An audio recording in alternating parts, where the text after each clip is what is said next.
Olá, amedrontados! Tudo bem com vocês? Como é que vocês estão, minha gente? Eu espero que estejam todos bem. E vamos para o relato de hoje do coveiro. Tenho 61 anos, sou coveiro desde os 27 anos. Trabalho no cemitério, no interior de Minas Gerais. Muita gente acha que esse serviço é solitário, triste, mas eu acho digno. Até os mortos merecem respeito. Só que, com o passar dos anos, fui percebendo que nem tudo ali descansa em paz. Não conto isso para qualquer um, porque a maioria acha que é invenção de velho, mas quem trabalha com os mortos sabe. Tem coisa que a gente vê e escuta que não é testemunho. Começou de leve. Primeira vez que senti algo estranho foi numa madrugada de finados. Eu fiquei até mais tarde, ajeitando umas lápides para a cerimônia da manhã.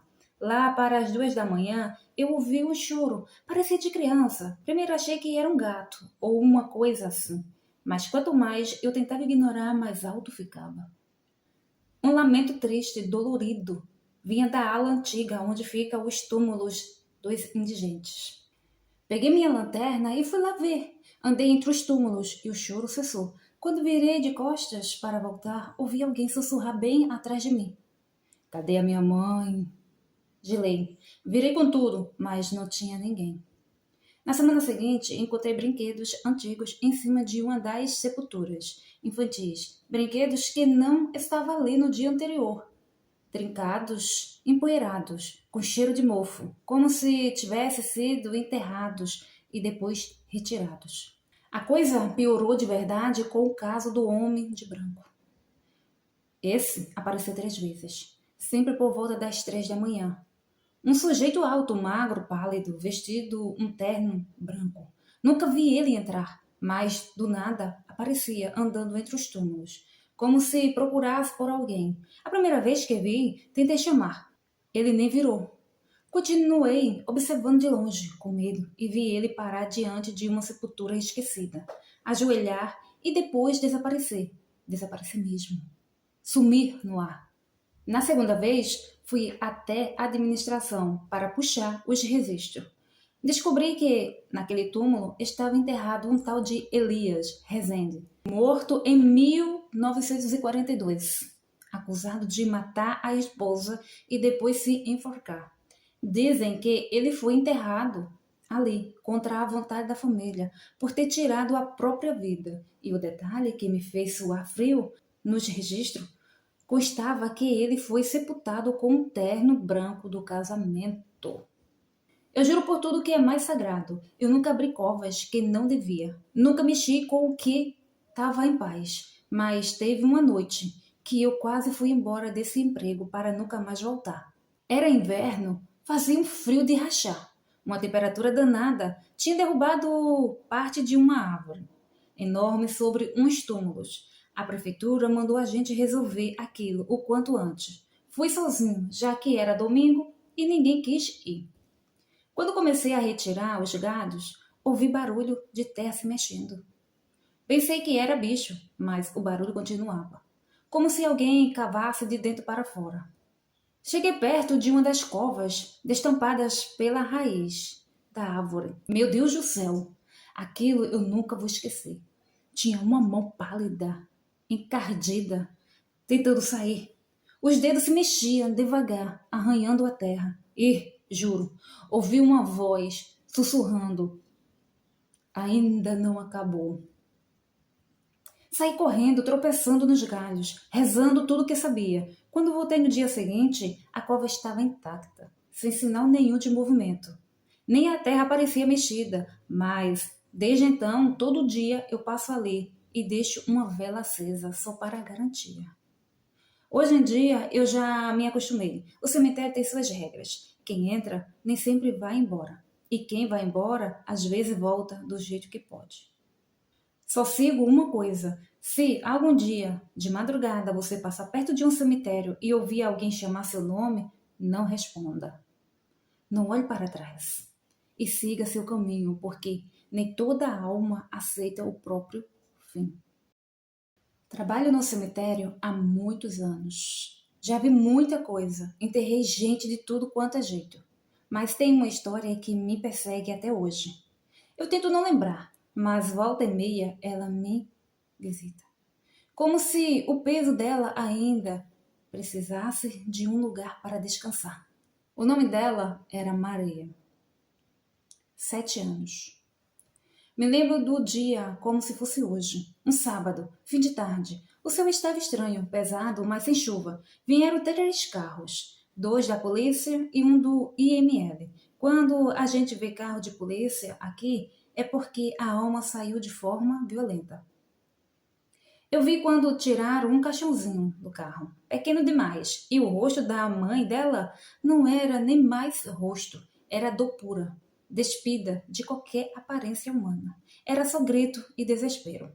Fiquei sabendo por um dos policiais que a menina tinha sido encontrada no terreno baldio, atrás de uma fábrica abandonada. Tinha sumido 2 dias antes. Estava indo para a escola. A avó disse que ela sempre voltava sozinha, que era um bairro calmo, mas dessa vez não voltou.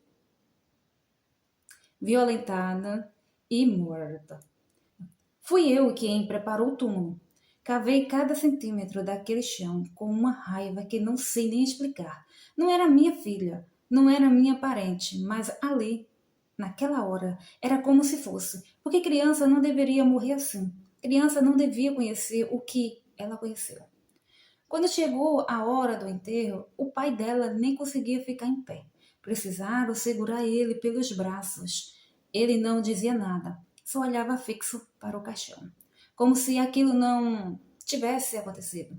No fim da cerimônia, depois que todos foram embora, eu fiquei ali, sentei na beira do túmulo e chorei.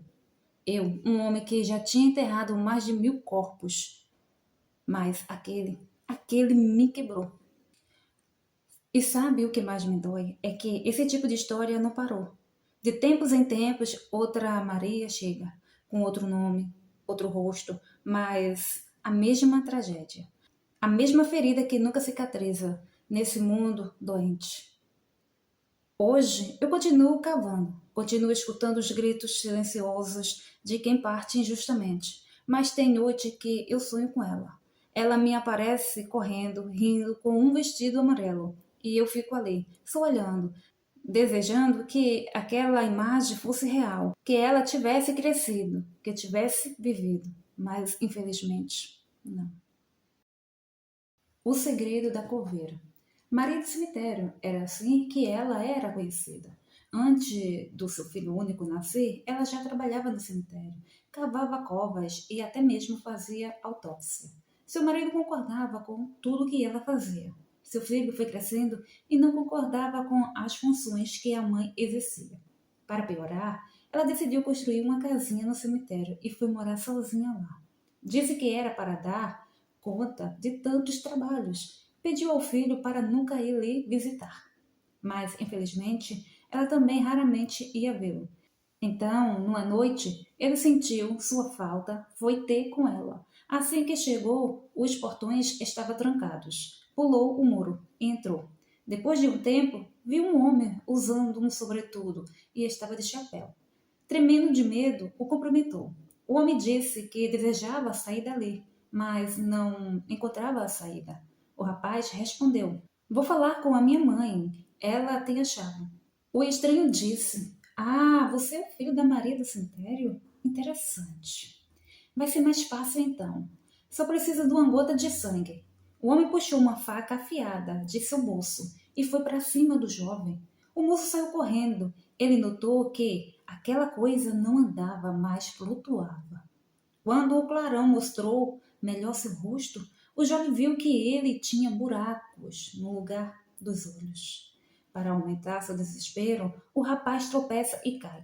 A coisa se aproxima e ele sente Maria furando o próprio pulso com uma faca. E deixou o sangue pingar. A coisa desapareceu e ela abraçou o seu filho. Eu falei para você não vir aqui? Agora você sabe meu segredo. Deus me escolheu para ser uma guardiã aqui na terra. Aqui neste cemitério tem almas que até o diabo rejeita. Eu estando aqui protejo as pessoas. Essa é minha missão enquanto eu viver. Você é sangue do meu sangue. e seu sangue é cobiçado, pois pode anular a proteção que eu ofereço. Ele o abraçou, choraram, pois aquele foi o último encontro. Nem no velório dela ele foi. Meu tio conta que, uma certa vez, estavam sentados em frente à porta da casa da minha avó. Algumas pessoas, ali tranquilamente conversando. Ouviu-se um grito vindo do cemitério. Era o coveiro que, além dos gritos, saiu correndo desesperadamente. Atravessou a estrada e caiu na porta da minha avó.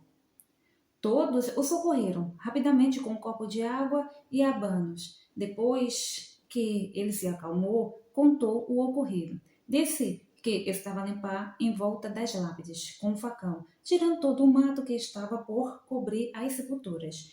Quando sentiu vontade de fumar um cigarrinho de palha, sentou-se em cima de um dos túmulos e colocou o facão de lado.